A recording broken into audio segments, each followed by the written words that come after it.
Police बहू। एक गांव में कमलनाथ नाम का एक व्यक्ति म्युनिसिपालिटी में फाइल क्लियरेंस क्लर्क के तौर पे काम करता था। उसे सुमति नाम की एक बेटी थी। कॉन्ट्रैक्टरों को फंड्स सैंक्शन होने के लिए कमलनाथ की दस्तखत की जरूरत पड़ती थी।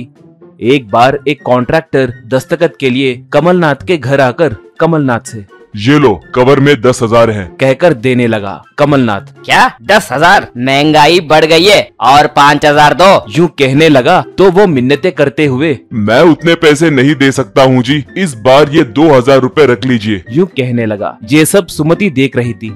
बाद में सुमति माँ से, माँ, क्या वो पिताजी को कर्ज दे रहे हैं? क्यों दे रहे हैं? पिताजी को तनख्वाह मिल रही है ना, फिर भी कर्ज क्यों ले रहे हैं? पूछी। माँ तब, चुप हो जाओ, ये सब बड़े लोगों की मामले है, तुम छोटी बच्ची हो, मुंह बंद करो। बोली। ऐसे आए दिन कोई ना कोई आकर पिता को पैसे देना सुमति देखती है।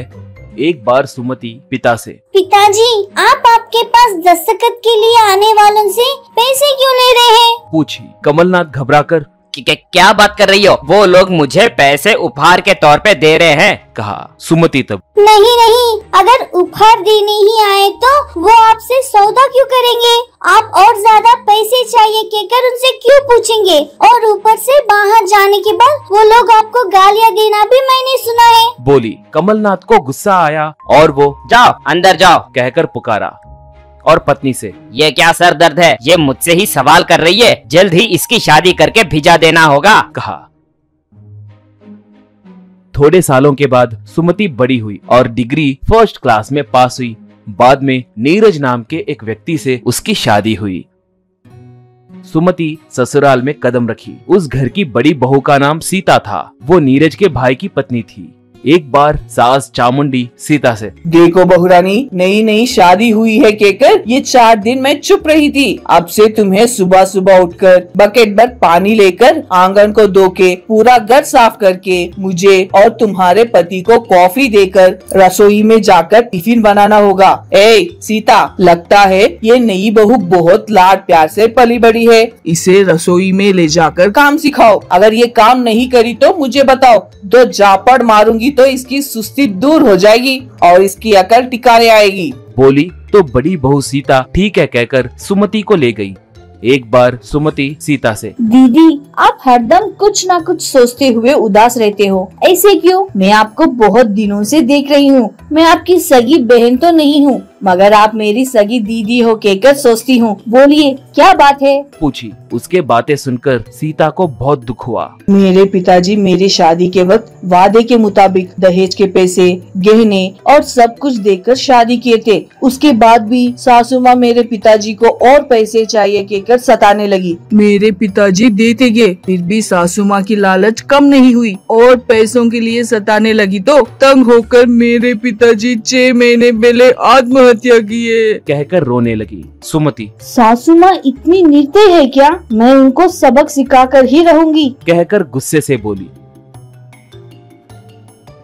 एक बार रात के समय चामुंडी सुमति से, क्यों री सुमति, आजकल तुम्हारे कमरे में रात भर बल्ब जल रहा है? पूछी। सुमति तब, आपके अच्छे सेहत के लिए आए दिन रामकोटी लिख रही हूँ सासू माँ। आपको लेने के लिए ऊपर से 24 कैरेट का सोने का रथ जल्दी आने के लिए उस भगवान से प्रार्थना कर रही हूँ। बोली। चामुंडी खुश होकर, क्यों री, अचानक मुझ पर इतनी प्यार कैसे आया? आजकल करंट बिल ज्यादा आ रहा है तो कारण क्या है सोच रही थी। ठीक है, जल्दी खत्म करके सो जाओ कहकर जमाई लेने लगी।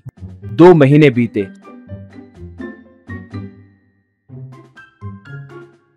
सुमति चामुंडी से, सासू माँ, पता चला है कि मेरे पिताजी की तबीयत खराब है, मैं मेरे मायके जाकर आती हूँ। बोली। चामुंडी, अरे बोलना भूल गई, तुम्हारे पिताजी शादी में बाद में दूंगा कहकर मुझे दहेज के पैसे 4 लाख रुपए नहीं दिए। पूछने पर कल दूंगा, परसों दूंगा कहकर मीठी मीठी बातें बोलता है, मगर अब तक 1 रुपया भी नहीं दिया। तुम्हारे पिताजी से पूछकर ब्याज के साथ मिलाकर 5.5 लाख हुए हैं कहकर वो पैसे लेकर आओ, नहीं तो तुम भी मायके में ही रह जाओ। समझ आया क्या? तुम्हारे पिता को मेरे बारे में पता नहीं है, बोली सुमति। तब मेरे पिताजी के बारे में आपको नहीं पता? कहकर हल्के से बोली चामुंडी। क्या क्या बोल रही हो? कहकर पूछी सुमति। मेरे पिताजी के पैसे देने तक मैं वही रहूंगी बोल रही हूँ सासू माँ। बोली। ऐसे सुमति मायके आकर माँ से, माँ, मैं थोड़े दिन सुबह सुबह बाहर जाकर शाम को घर लौटूंगी, ये बात पिताजी से मत बोलना। बोली माँ। ऐसे क्यों? कहाँ जाओगी? पूछी सुमति। तब अब कुछ मत पूछना, बाद में आपको ही पता चलेगा। बोली। ऐसे सुमति आए दिन सुबह घर से बाहर जा रही थी और शाम को घर आ रही थी। थोड़े दिनों के बाद सुमति अपने ससुराल आई। चामुंडी। तब क्यों री, तेरे बाप से पूछकर पैसे लाई क्या? पूछी सुमति। कैसे पैसे सासू माँ? कहकर पूछी। चामुंडी को बहुत गुस्सा आया। क्यों री कलमुही, बाप बेटी मिलकर नखरे कर रहे हैं क्या? मेरे सामने तुम्हारे नाटक काम नहीं करेंगे। दहेज के पैसे चमेली के फूल में रख कर दूंगा कहकर बाद में चमेली फूलों का सीजन नहीं है, फूल नहीं मिले हैं कहकर झूठे बहाने बनाकर तेरा बाप होशियारी दिखा रहा है क्या? कहकर जोर से पुकारने लगी तो सुमति सास को जोर का धक्का मारकर कमरे के अंदर जाकर दरवाजा बंद कर दी। वहाँ सबको कुछ समझ नहीं आ रहा था और वो ऐसे ही देखने लगे। थोड़ी देर के बाद सुमति पुलिस यूनिफॉर्म में बाहर आई। ये देखकर सब दंग हो गए। सुमति चामुंडी से चाबियां छीन कर सीता को देते हुए, सीता दीदी, अलमारी में तुम्हारे पिताजी से लिए हुए पैसे और गहने लेकर आओ। कहकर चामुंडी से, सॉरी सासू माँ, मैं आपको अरेस्ट कर रही हूँ। बोली चामुंडी। ये क्या री, ये पुलिस ड्रेस क्या है? कहकर एक थप्पड़ मारी सुमति। ये नाटक नहीं है मिसेस चामुंडेश्वरी जी। दहेज के लिए, गहनों के लिए तुमने बड़ी बहू को टॉर्चर किया। मरते वक्त उसके पिता सुसाइड नोट लिखकर जान दे दिए और ऊपर से मेरी शादी के दहेज के लिए अब मुझे भी सता रहे हो। इसलिए मैं सुमति, एक पुलिस सब इंस्पेक्टर होने के नाते मुझे मेरे काम करने से रोकने के लिए आपको अरेस्ट कर रही हूँ। बोली। सीता के लाए पैसे और गहने लेकर सुमति जोर से विजिल मारी। पुलिस वाले आए। सुमति सास के हाथ में हथकड़ी पहनाकर उसे ले गई।